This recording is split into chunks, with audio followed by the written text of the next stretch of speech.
Hello and welcome back to the YesRef Podcast with me, Ollie Ballinger. And me, Ben Williamson. Ben, you've been out this week, mate? I have, mate, yeah. I was observing this week in the Western League, level 4 referee and 2 level 7, I think, assistant referees. Okay, any good? Yeah, it was all right. Yeah, a little bit of development, a little bit of polish. It was all good, mate. Cold? More wet than cold, I think. Okay.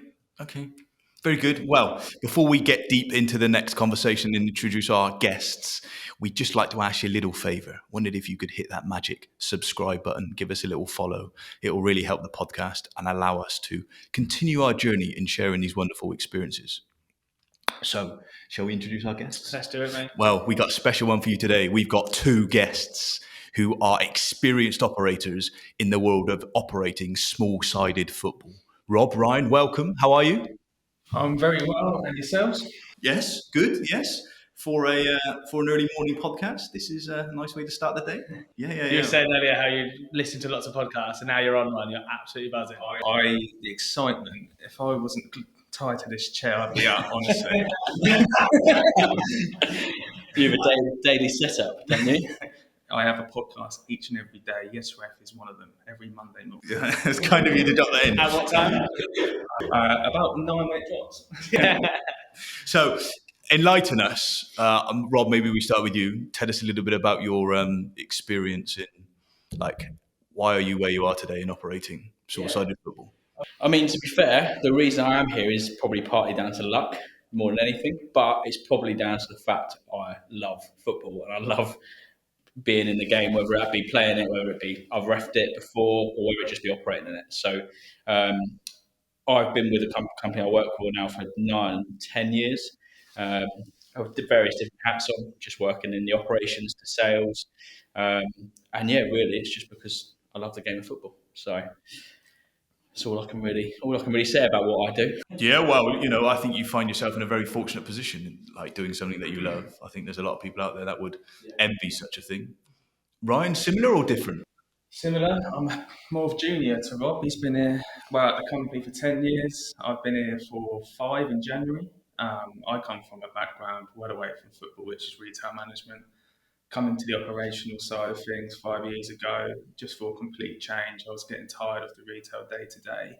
But this is, as Rob says, football is my passion. Growing up playing it for many years and being involved football day-to-day, regardless of the different formats that we operate, it's just really enjoyable. And that's why I'm still here 5 years later. Very good, very good. What is it specifically that you love about your role? Okay, I understand football is the overarching thing, but can you enlighten our audience in what a typical week looks like? Or what is it that you are operating? Well, we operate football 5-a-side, 6-a-side, 7-a-side leagues across the UK. We currently have around 1,000 different individual teams that play across about 30 to 40 venues, and we provide them with competitive recreational football each and every night. And my day-to-day looks like ensuring all of these customers ensure they have a good game at a good facility with good equipment and just enjoying the game of football, getting more people playing. And that's the aim of our role, basically. And that's across the whole week. Intense? It is, yes. Each day's different as well. Like, you have different challenges. I'm sure we'll go into that later in the podcast. But it's certainly intense. Don't get a minute to breathe. Are you guys, is it affiliated sport? So do you run under the FA banner? Do you run separate to that? Yes. So effectively, every league that we run and operate is fully FA affiliated. So obviously, we work closely with the FA to basically make sure our leagues run safely under the health and safety side of it, under the making sure the referees are obviously qualified and running, like Ryan says, not just a competitive and enjoyable league, but a safe league as well. So that's our sort of how we work with the FA, and that's right down to trying to run junior leagues as well, right up to veterans leagues and even like walking football we've tried to run in the past as well. Nice. It must be good to have a good mix of junior sport, adult sport. Is there female-only events? Do you run those? We have. This is obviously something really important to football as a whole recently, of how especially the England women's team have done in recent tournaments. And women's football is something that we definitely have tried and will continue to try and promote and represent in our business. It has its challenges, especially in recreational football, but it's just promoting that and getting the word out and trying to develop that within our own business. Do you think it's a challenge? Is it harder to find women that just want to play recreationally, turn up and play a five? Because stereotypically, it's always been in the past a male-dominated sport, hasn't it? Yeah. I mean, I think, like you say, stereotypically, especially recreational football, I think since I've been in the company for 10 years, it has grown, and there certainly is more inquiry and more interest in women's game to get recreational football going. I think the hard thing is you're probably seeing in the grassroots is there just are not enough coming through the junior or the grassroots section to then filter into the recreational game as they get above the 16 sort of year old mark. And like we're seeing a lot more women get involved in the men's game in terms of trying to get involved in recreational football now. With FA affiliation, that means we can't run mixed sex leagues competitively, and that is probably something we would like to work with the FA to try and either to get around that boundary in some form in terms of recreational football, obviously not in the elite competitive sport, but to be able to let women be involved in the game in the recreation setting is probably something we need to move forward with. But I would say the women's game is definitely growing. There's definitely far more women trying to be involved in the sport. I think we've all grown up loving. Because I think walking football is that you can be male and female and play in that sport, can't you? I don't think that's separated. I think I'm not sure. I think it's not competitive. I think they can. It's purely recreational, isn't it? So we have an understanding roughly of what you do. You run 1,000 teams a week, and you operate them across venues across the UK, managing teams, players. Where does sports officials fit into all of that? So sports officials are integral to our business. So without a sports official, we cannot run our leagues. If you go under the FA affiliation, the competitiveness, you need an official to referee that game. Now that referee has to be qualified because we are FA affiliated.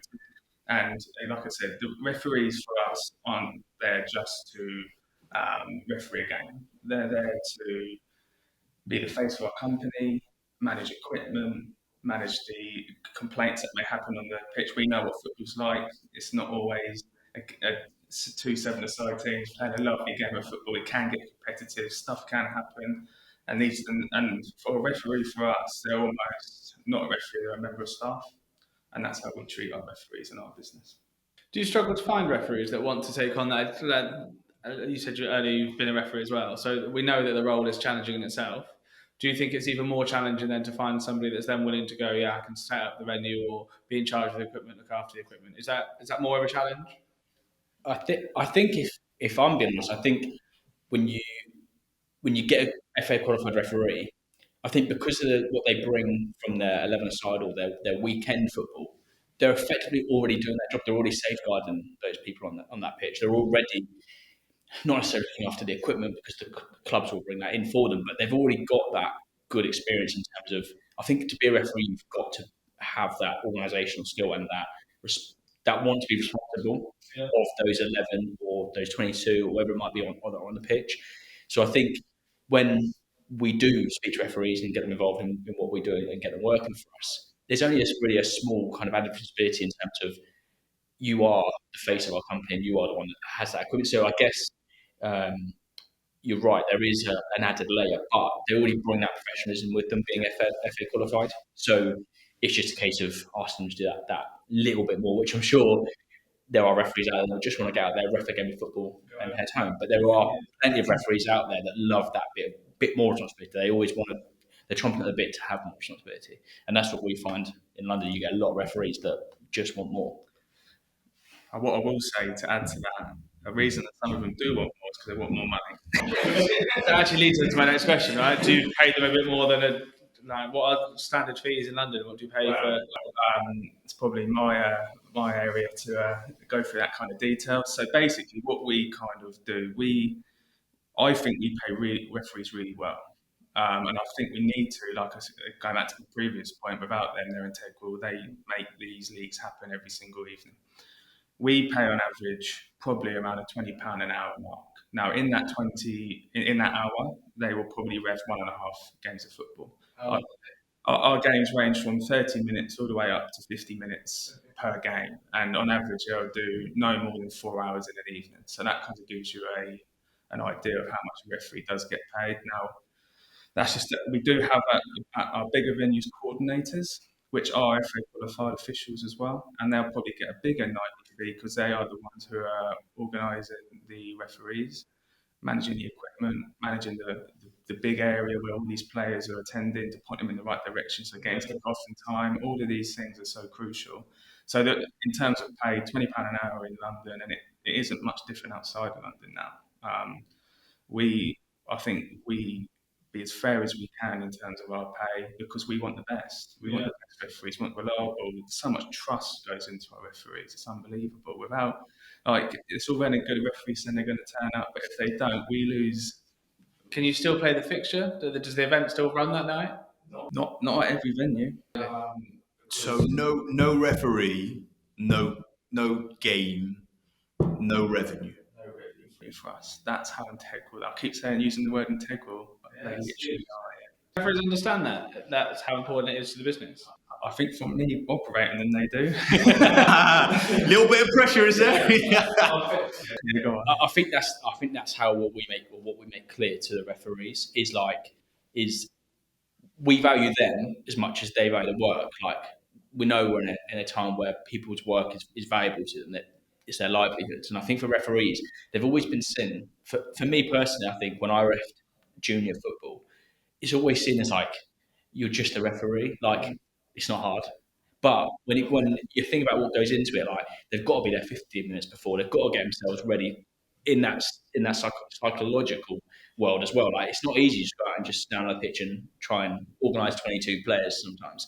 And I think that's where like Ryan says, it's making them feel part of what we do. Not just they're just going out there to go and ref a game. They're there to help us run our product and make sure that because they're not just their weekend football that you're paying your £5 subs to play in the league. You're paying for a product, is what we sort of sell it as. It's a product you're purchasing from us as a customer into our leagues. Therefore, the referees to see that as well and have that responsibility on. So are they doing a job as opposed to doing a typical refereeing game?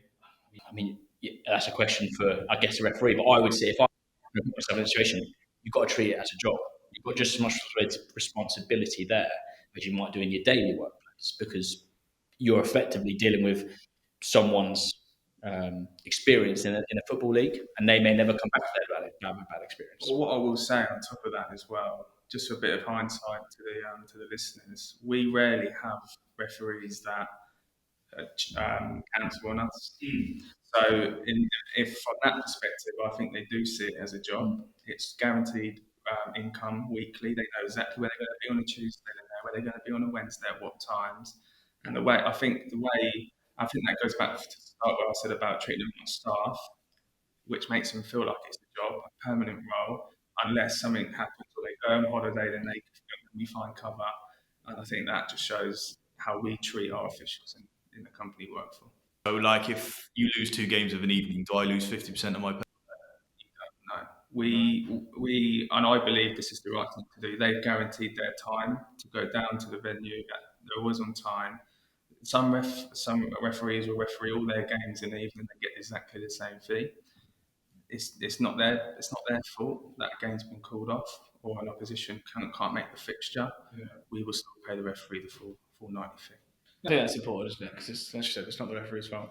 But just want to take you back to something you said a few minutes ago around a good referee. You touched on they turn up. Is that it? Is that all that makes a good referee to you? No. A good referee is many things. Three. Turn up. Let's scrap that. They've turned up. Great. How else can I be good? Our business is punctuality, because if you're not on time, that affects customers and that has a downward effect on the whole evening. I think the customer service, I know that's probably not the right way to put it, customer service in terms of a referee, but the service they provide. Facilitating the game. Yeah, that's probably a better way of putting it. That's you can see where you're coming from.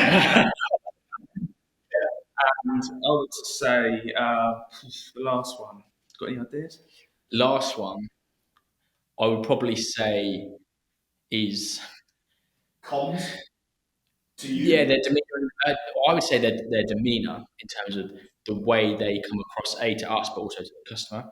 Now that sort of touching the customer service point and sort of cheating my way out a little bit of that. But I think if a referee is showing up and looking perfect, they're in their right attire. They're they're not they're turning up like you would to your workplace, because that's how I personally think you should, even when you're ref from 11 aside, you should treat it like you turn up to your workplace. So I think, like I say, it's their demeanour. Like, you've got to have a good attitude toward refereeing. You can't see one of these referees that just turns up and just wants to take their money away from at the end of the night, because they're not just referee. They're wearing different hats throughout their entire 4 hour time they're with us. So, and there's a lot of stories I could give about those type of scenarios where potentially we put the wrong person in the wrong role, and that's caused us a hell of an issue. Because of personality clashes? Personality clashes, the wrong referee from the wrong location, potentially a referee that's picked a venue that's too far from after work, so they turn up wearing work clothes and haven't got change in time, which causes an issue. I mean, I could go on, but that's the type of, that is, there are evidence of the right referee for the right location to get that. And like I said, we don't change referees regularly at any of our venues. They love the venue they work at, and there's a reason for that, and it works. I guess those referees and those officials then develop a rapport with the players, because it's the same. Forgive me if I'm wrong, but the same teams every Tuesday that play different teams every Tuesday, right? So they start to get to know people, get to know relationships, and probably make some mates out of it as well. I assume, because referees are human, aren't we? We'll want some friends somewhere. Yeah, when I visit venues, I absolutely love when I hear players come up to the ref and go, "Oh, all right, Steve," and Steve goes, "All right, Rob." It actually makes me happy, because it shows that referee's taking time to understand who the players are. They have a relationship, and at the end of the day, that keeps that customer playing in our products. Equally keeps the referee coming back next Tuesday, right?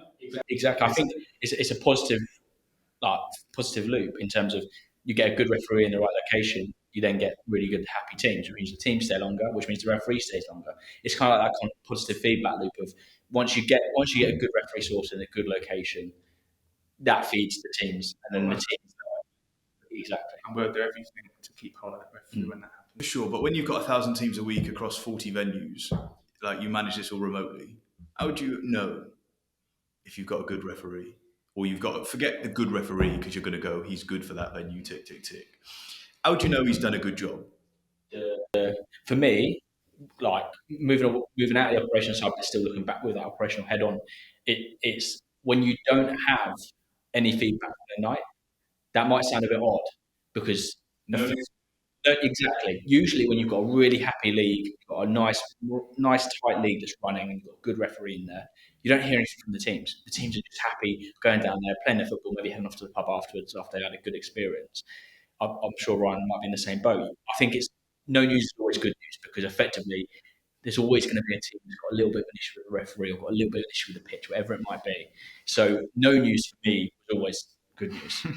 And that might sound like I'm hiding in a closet there, because it might be like blinkers on and I'm thinking it's all good, but I personally think it's that way. For good referees, yes. I always check in with the referee every morning, and that gives me a report from the night before, and it gives me the chance to confirm him for that evening in case anything's happened. I think finding out where a referee potentially is having problems at a venue, not being necessarily bad, but problems is the word I use, is I look at reports that shows me the amount of leavers that we've had in a period of time at a venue, the show rate of teams, are there a lot of cancellations in that evening? And if there's a trend on that, then I would be visiting the venue unannounced and, like, speaking to the team, speaking to the referee, not blaming anyone for that, but understanding the problem. Yeah. I think that's important in our role.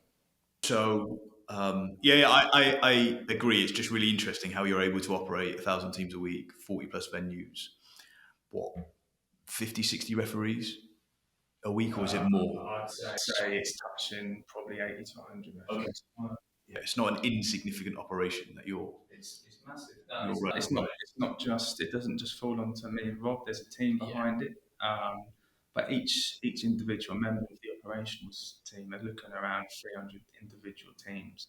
like you say, it's not an easy and small operation. No. And obviously, the referee is such an important part of that, right? And like, have you refereed much small-sided football, like in a business context? Many years ago, I think I did some refereeing at your venue, didn't I? In Swindon. Oh yeah. When I was general manager there, yeah, for back sure. in the day, I did. Futsal. It was futsal. It's the only form of small-sided football that anyone should operate. Yeah. Well, there's a debate. Silence from everyone. The only reason I stopped doing that was just because it was so far away from where I lived. Right, It took me 55 minutes to get there for 6:30, ready for 7:45, 7 o'clock, and it didn't really fit for me. So we talked about right referee, right venue. I was definitely the right referee because I was amazing. Well, If you say so. There's a really awkward pause there. I was waiting for him to get out his FIFA badge. So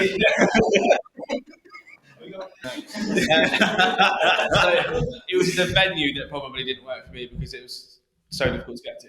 Right. Whereas where I live now, there's a school directly opposite. They run small-sided football. Yeah. If I was asked to go referee it, I probably would give it a go. I think. Yeah. Because I could walk there. It's literally 2 minutes from my house. So I think I would do it. It's really interesting. I think I am very grateful for what small-sided refereeing has done for me. Like, do go back to like the early days. I'm talking probably 10, 12 years ago. All I used to do was like Monday to Thursday between 6 and 10 was referee futsal indoors, like 4 or 5 games a night, like relentlessly. And I did that, I think, for maybe 2 or 3 years. And then I went and did some like 5-a-side, 6-a-side stuff. And like that was probably a little bit harder, but it was harder just because it was outdoors. So you had to deal with the brunt of the weather, you know. Don't get me wrong. The summer, like delightful summer's evening, facilitate a game of football, fantastic. But like the indoors, you knew you was always going to keep dry, and you would keep. That's the only reason you went to futsal. Yeah. Question for you guys as referees. What do you? So obviously you now do futsal, Ollie, and you do 11-a-side. Yeah. He tries. But after my last one, I was at KMD kickback last week. Did you? Yeah, I'm fuming. I've looked at the decision as well. I'm definitely right.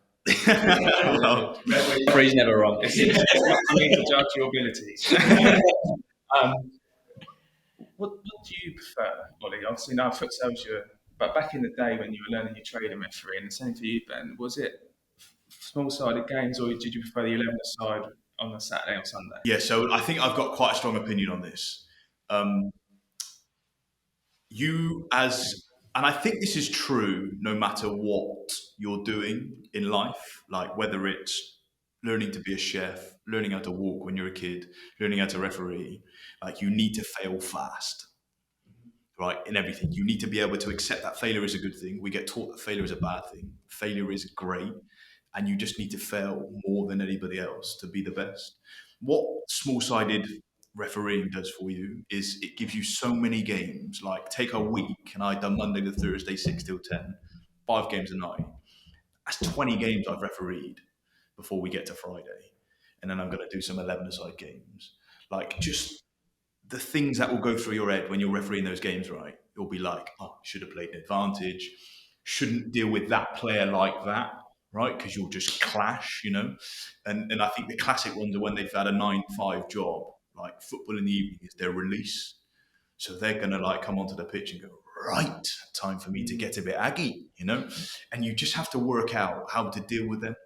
Like the laws and the rules are the same, cautions and sending off, like you treat people the same, but like it gives you that ability to learn. And whether it's like as a referee, go, right, I'm going to work on my communication, work on how I can interact with these referees, or whether it's just you want to do some technical stuff about your signalling, the way you can whistle and control it. And like players will present you with opportunities. There'll be mass comms, there'll be melees, there'll be situations that present themselves and you go, how can I take that and then apply it to my 11-a-side game?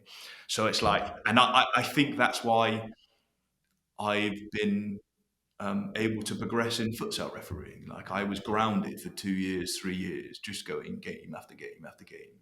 And you learn, like even if it's just learning how the other laws are, you know, like it does so much for you. So I probably can't speak highly enough of refereeing small-sided, whether that be football, whether that be netball, because that's quite popular. Also, whether that's futsal. I think that ability to just repeat makes you better.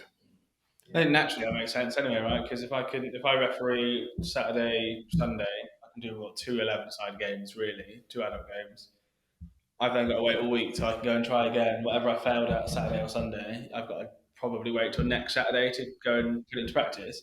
Where you can fail at 6, 7 o'clock in your first game, but then you can go 8, 9, and 10. I can try again, and then go, well, that's still not quite right. Tomorrow I can do the same. Yeah. And as you said, you can practice it 20 times. Well, that'll take me 10 weeks to work out what I could do differently. Yeah. And you're more likely in small-sided football. This is all starting to make sense. I'm going to do it. That if you're refereeing the same players all the time, it'll be really easy. Should be really easy if you can understand how to communicate and understand people a little bit. To go, well, that don't work for Ryan, that don't work for Rob. I'm going to do this with Ollie, and I'm going to see him again probably 2 or 3 times this week. Yeah. For those so much easier to learn. I think what we've just said as players and referees ourselves is that referees do make mistakes. Players, right? Because you're you're 2 left feet, 2 left feet over here, you know. So 2 good left feet. we do make mistakes as referees, right? We do, but we also we're not biased, and we want to do a good job, you know. And we can speak about all sorts of situations where you go, maybe that was wrong, but I think small-sided does a lot for a referee, and I think it is just that ability to repeat. From my experience, I don't see many young. You say you were young when you started doing small-sided. Yeah. I don't. I'm still young. Just I'll put that in. If I train a thought now. Trying to whack out young referees. I'll be honest. I don't see many young, especially in London. Yeah. Many young referees at all. Okay. Yeah, I was going to say. Do you think there's been a less take up in referees now? We've seen that from the FA recently, haven't we? That they are concerned around the amount of referees coming through the system, aren't they? Sure, but the referees that we are bringing on board, and I think this is true for a number of sports, they are still young, these referees. But are they refereeing 14 to 18, going to university, going, actually, this is what I want to do? Or are they refereeing 14 to 18, life takes over? You know, are they refereeing 14 to 18 because they want some money? Because we do see quite a strong proportion of referees in that 14 to 18-year-old bracket. The other consideration is, are people aware that you can referee business? Because it's not normal. No. Courses don't naturally promote that as your natural opportunity to go and referee. Because I think in some respects, small-sided football can have a bad rap. I was going to ask that question. Do you think there's a stigmatism around... Stigmatism, is that the word? Is there a stigma around... Stigmatism is eye stuff, isn't it? I've got stigmatism. Go on. Yeah. Go on, you're right. Do you think there's a bad rap around small-sided football? And do you think that is channeled anyway? Do people always talk about the bad stuff around small-sided football? So for example, if I come to one of your venues in London versus one of your venues, let's say in Bristol, is the experience for a referee going to be different because the players are different? Yes. Yeah. And they're more aggressive in one location versus the other? Yeah, I think I don't want to be harsh to a certain area at all, but because Bristol, for example, is very student-based, young people, and then you go into a area in London, which is more of a local area in London, you might find you have to referee completely differently. Yeah. You need a strong personality, you need a strong character. Mm-hmm. Where if you're refereeing students down in the Bristol area, just use Bristol as an example, you might find it's more of a laid-back, casual approach because you're dealing with different clientele. Yeah. I think yes, correct. Yeah. So definitely, it's a very different. The game changes whether you play 5-side to 11-side, whether you play in different locations in the country. Yeah. And I think that's what we see in the small side of football is because we've got leagues up and down the country, you see a vastly different type of referee in all different parts of the country. And then each of those referees know how to deal with different things differently. So you might deal with a situation in a game in Bournemouth completely differently to how you deal with it in Manchester. And I think that's again where I don't think referees are given enough credit to be so flexible. A lot of time you come up against people that don't know, and you're trying to deal with a conflict without even knowing that person. We know how hard it is to deal with conflicts in life when you know that person, let alone when you're dealing with a conflict with a complete stranger. Sorry. I will just add there that an example I've got here where it does change is that I would say I need to cover at a more corporate league or corporate venue, and I've moved the referee from that challenging local community to a less corporate, and they take the same approach as they would at their old venue. I would then get probably complaints in the morning because the referee's gone in with the same mindset and it's completely different clientele. So it does definitely happen. It does change from venue to venue. Yeah, and I think that's important to understand, because if I go back to when I was 16 and I refereed my first five-a-side game, like that was wow, intense to say the least. Like, because I'm used to kids, then you get adults, and then like adults are not afraid to say what they think to a referee, irrespective of his age, right? And they will voice their opinion, and that is like, whoa, like that takes a minute to process and compute. That does. And I think, do you need to have life experience to be able to facilitate a game that you're asking someone to facilitate? So what's the probability of finding a 16, 17, 18-year-old who can facilitate 10, 12 grown men with some testosterone and provide you the level of customer service that you want to ensure people come back, versus someone who's, say 25, had a little bit of life experience, and then, they're into their 30s and 40s, and all of a sudden they can facilitate things better, right? So it is an interesting question, but one of the things I want to ask you is, you've been doing this 10 years, you've been doing this 5 years roughly, don't quote me on the numbers. What's changed the way in which you manage sports officials in that time? I think being in it for 10 years over the 5, the technology effectively is the answer and the be all and end all as to how much it's changed from when I first joined the company to where we are now. Yeah.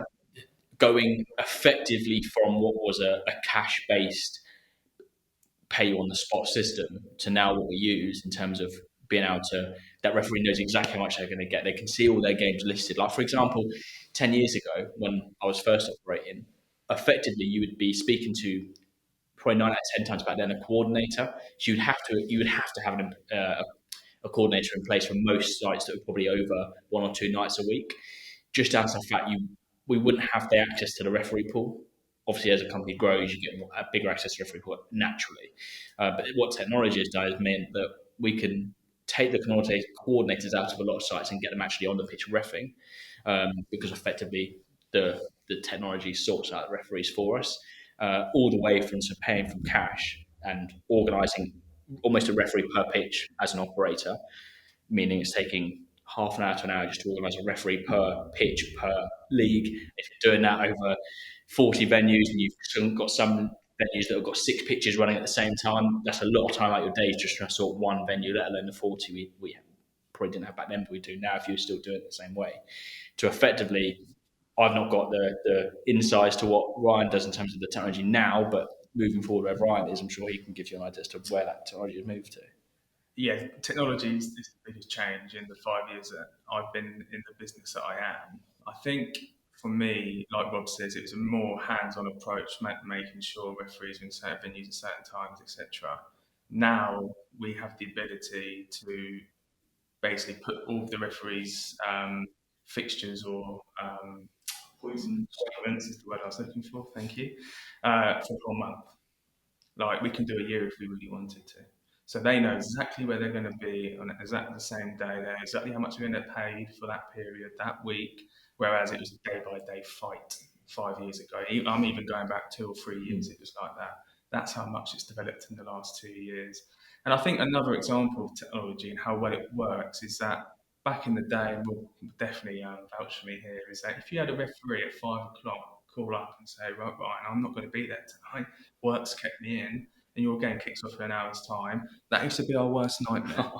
Yeah, you would walk into work in the morning just praying that didn't happen. You've got my boss breathing down my neck going, you need to get that sorted, you get it sorted. And I'll tell you a little story. My second day in this business, 5 years ago, on a cold January evening, I believe Olly was looking after a couple of venues for the business. And I was out visiting all these venues, just looking at all the venues I was doing and just taking it all in, basically, have a better understanding of where I was managing. Got a call from Olly about 4:30, and he said, yeah, my referee at a venue's dropped out this evening, and I need you to go and do it. bear in mind, I'm not a qualified official. I understand the rules, I played the game, but I'm going there dressed similar to how I am today, with a big woolly coat on, a scarf, and some posh shoes. And then about 5 to 6, I had to go to another venue to get equipment, walk all the way down the outside. I've not met these customers before, which is actually a benefit because they thought I was a referee dressed like I was. I then had to find a whistle, go shop and buy a whistle. And then I had to stand on the side of a pitch when it started snowing. I couldn't see the lines. I was freezing. And the amount of abuse I got in that evening was unbearable. It couldn't have been that bad because you're still here. I haven't had to do it again since. I was at one time for this technology. So yeah, that just gives you an example of how much this technology's changed. So that was an example. But now, if that does happen, we can push an event out to thousands of referees, especially in London. And if that pops up on their phones, and if they want the venue, they can go and referee and get paid on that evening. That's how much it's changed. And it's honestly such a difference for us. And like at the start, we're managing over 40 venues, over 1,000 teams, which is about 6,000 to 7,000 different customers a week that can get in touch with us with questions and queries. And just having this ability to manage our referees the way we do is so important. What's the one thing that would make it even easier? That's a great question. I don't know if you've got I'll leave that to you. Leave the podcast running. Wait for it to drop, and then yeah. 5 minutes later, that kind of thing. Even easier. For me, it's probably not down to any systems that we currently use. It's down to the fact that we do need referees or a number of referees urgently, that they have all the details they need to visit that venue and understand where the equipment is. Because some of our venues, it's just one ref, he keeps the equipment on him or at the venue with a code or a key. Having the ability to draft someone in that last minute that knows and understands the venue is so important. Now, I don't know how we get there or what we do to get there, but I think that's the next step. Okay. Really helpful, really insightful. It's been really interesting understanding huge insight. How important the role of a sports official is for a business. Like, just because, like, the conclusion here is like no referee, like you don't have a product. Like, and I know we talk about sometimes no referee, no game in grassroots football, but the reality is a coach will step in. Right? The rules of the game suggest that you have to play the game, and you have to agree on a neutral, whoever that is. Right? It doesn't matter. But for business, like you're operating competitive leagues, you're selling a product, and that referee is so integral to that product that without them, you really don't have the opportunity to run a product. So it literally is no referee, no game. Like in our world, that's the meaning. Yeah. I think that it's really fascinating when you picked on Bristol and talked about students playing, etc., etc. I don't know if enough is done around students to go, well, you can either be at university and go and work in a bar for £11 an hour, and you probably work Thursday, Friday, Saturday nights because that's when you want to be out with your mates, and you might do 4 or 5 hours and get 50 quid and etc., etc. Or come and do a little bit of refereeing. It's £20-ish an hour. You could do 4 hours a night. You could do it Monday to Friday. You could still have your weekends. Like, it is actually a part-time job if you want it to be. But is it advertised enough? And how can we advertise it more to go, that's got to be a better option? Yeah, I think like what you were saying is when I was looking after a couple of venues, one in Brighton, one in Manchester, not in any world would you think there is going to be someone that I can speak to in both venues that does both. Now, funnily enough, I think using YesRef, a referee was working in our Brighton venue for a number of years, got himself onto YesRef, ended up moving to uni to Manchester, and he now works across both. So he moves back and forth. And obviously with the technology means that all the operational guys have to do is effectively have those games, and wherever he is in the country at that time, whether it be Manchester or Brighton, can flip back and forth. And I think you're right. I don't think enough students, or not even students, but just the general population that might want a bit of extra money in their pocket. Yeah, especially like coming to Christmas or coming up to their going on holiday, whether they might just want a bit of extra money in their pocket. It's not advertised well enough to qualified referees that there is very easy money to go out there and earn. doing something you already know how to do, and just going out there for a couple of nights' work, and you're spending money on holiday or your girlfriend a present, whatever it might be. I just think there's no understanding of how easy it is or how hard it is to get qualified. I think there's not enough information on how someone that wants to earn that extra money or become a referee part-time, how they go about and do it. I think it's too... I don't actually understand it completely, but I think there's not enough information out there for them to go and actually, I'm going to go and do this, because for all they know, and I think the general consensus is that it takes a while to become a qualified official, and how long it takes them to get there. It's not one £50 before you even start to get on the course. There you go. And I think, is there a way around that in the referee community, potentially, of for small-sided? Because they could... More can be done. Yeah. More can be done. Maybe that's a topic for another episode. Talk about how we push it out there, because we are swiftly moving on. What is an exciting part of the podcast? We got a quick fire round. Where we're going to sort of stop, pause, and ask you a couple of quick questions. Now, these not are yes or no's. So if you want to put a little bit of substance to it, It's not quick fire. it's not bad. We just ask them really quickly. Yeah.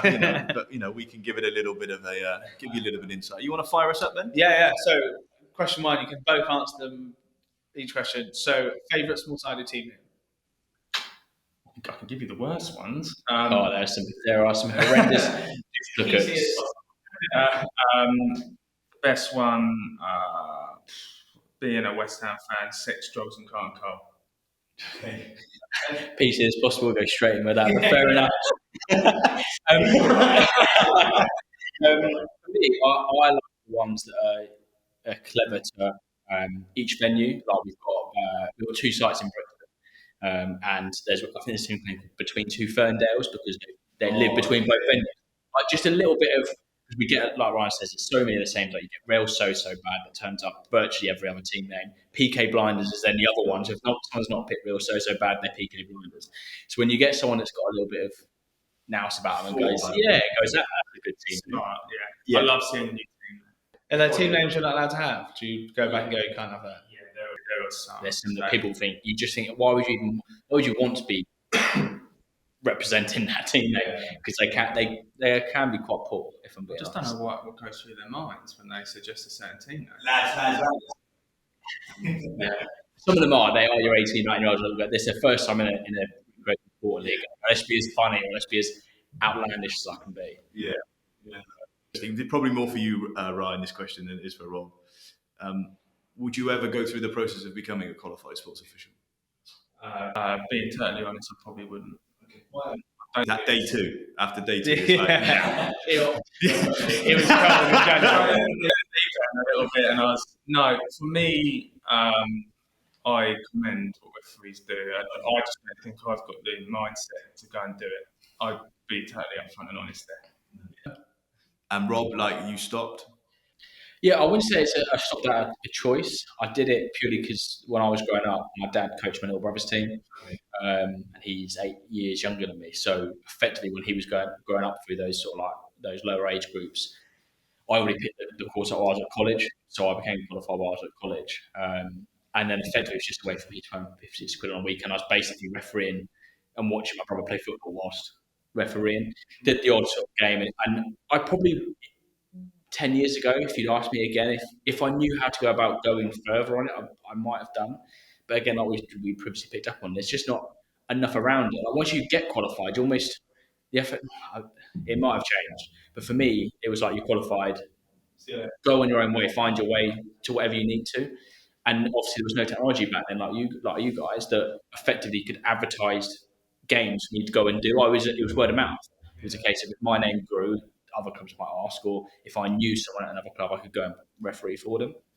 I think that's the biggest issue. I think loads of people qualified in the era when we were growing up. I've got 5 friends that are qualified officials.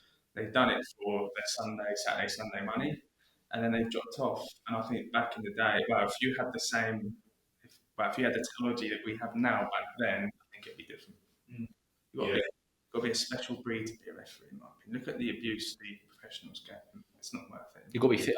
You guys know more than anything. You've got to be so thick-skinned. But then I also think as players, we're just as bad ourselves. Like last night, a referee made a poor decision. I gave the abuse, but then at the same time, I put the ball out of play the next time, and he gave the abuse back. Now that is a good thing, not a good referee, but in recreational football, I think that's a good thing because It's important to have a little bit of banter, to have a bit of rapport, but there's a line. at that point, it was like, oh, okay, like he's taken. Although I gave him abuse, he didn't take it in a bad way. He's just flipped that and gone, well, I'll give it you back. And then instantly after that, it was like, I'm not going to ever go home. That's him, by the way.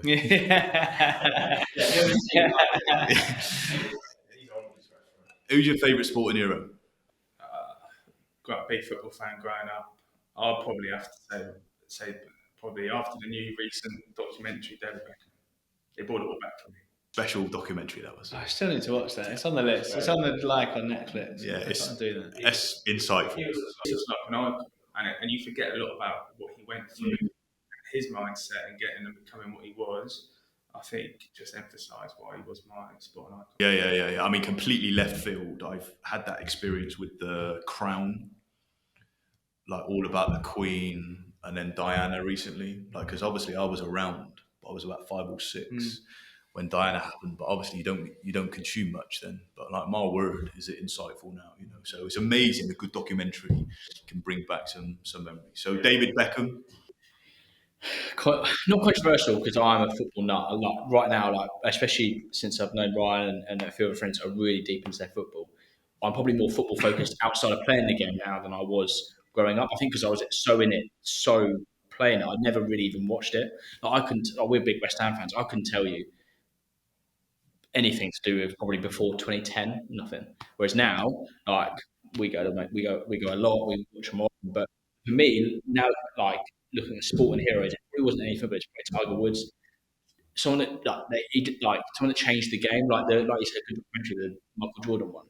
On again, like you realise what you use for, so you look back and think they did a lot, like, and that's probably what I saw growing up outside of football because I watched a lot of other sports. Like the Rocket. Again, absolutely brilliant. I love the fact that he isn't. They're left field. They're sports stars that weren't the mold of what that particular sport was. Like Tiger Woods changed the game of golf. Michael Jordan, with help, changed the game of basketball. Ronnie O'Sullivan, he's still changing the game of snooker. Feel the power that. Yes, exactly. People that just aren't that mould. That's to me what sport and hero is. It opens it out for more, but also changes the perspective on the sport. Yeah, good. Nice. What a nice answer that was. Yeah, That's really good. good. Yeah. So we were going to ask you about a team sport, but you've already covered that. So lastly, if you had to choose one thing about what you love about what you do right now, what is it? For me, it's. I fell into this job. I was effectively in a dead-end job. I was working with my dad, basically carpet fitting, and a recruiter said, "Do you want a job in football?" I was told, yeah, and effectively that's what I love is all of our conversations are, other than running a business, that side. A lot of it is just about football, and you're talking to football people. So it's just football day in, day out, and that's exactly what I love. I don't feel like I'm coming to work. I feel like I'm just working whilst I'm having conversations about football, and that's what I love about it, to be honest. I love a lot of what you just said, but at the same time, I love providing the best recreational leagues that there is out there. I think, we say now we work for a company called PlayFootball, and we, as Ryan says, our mission statement, like you guys have your mission statement for YesRef, is we want to provide the best recreational football. We see ourselves as doing so. We've always market-led in terms of technology, in terms of what we're trying to aim to achieve. We're not just trying to run a small 16 league that is just basically here to generate revenue. We want to run big leagues. Like we've got leagues in Bournemouth that have got 72 teams that play on one night. We've got leagues in London at Market Road and Islington that run 50 on one. We don't just want to run a league where someone's turn up on a Monday night just to get their 40 minutes of football. There are players that are in there that do that, but a lot of the teams we want to see play for years. Like we've got teams that have played since I started 10 years ago. Yeah. And they're not there just to play their weekly football. They're there because they love what we provide, and we also love the fact that they're enjoying what we provide. And yeah, that's really my plug, is come down and play football. And also for referees, if you want to go and referee with a company I think treats their referees in the correct way, they're not just a referee, they are one of us. We can't do what we do without them, and we want to give them that platform to to earn their money. I want to just recap what Rob just said. We have the best venues, the best refereeing staff. We have a dedicated league manager for you to speak to every day, every minute of the day. We will pick up the phone at 9 o'clock if we have to. Like, we are there, and we have the best equipment. Like we basically leave no stone Unturned to make sure it's a better product. We do all we can to provide the best service, and I truly believe we are the best recreational sporting provider out there. Having been involved ever so slightly, I can vouch. It is all about providing that service. It is all about that trumps everything, and providing that service for everyone. And that is like the referee to the player, to the product, which is the technology that you sit behind. Like those three things is what you do day in, day out, and it's evident. So yeah, for sure. Referees get involved in. Hopefully they can see some opportunities to come and officiate. Yeah, if like Ollie says, if you're a referee that has listened to this that wants to be involved, please sign up to YesRef. Yeah, or reach out to you directly, right? Reach out to me directly, and I'll happily get you involved refereeing via my LinkedIn, via happy to leave a work email as well. Ryan.Ayling, so that's Ryan.AYLING at PlayFootball, which is one word, .net. Insightful. Really been a privilege listening to you and understanding what it looks like to be an operator in business and the role of the sports official and its importance. So, it was good. I enjoyed it. Yeah, I probably didn't realise how important it was to a business, to be fair. I generally don't think that had sunk in until we've had that conversation. So opened my eyes a little bit. And I might go and look and see if there's something a little bit more local than Swindon to where I live. Yeah. Give it a go. Tremendous. I'm not getting around many games in my current league, so more opportunity, right? You got some more time. Yeah, that's it. Tremendous. Right. Thank you. Thanks very much. Thank you. Yeah.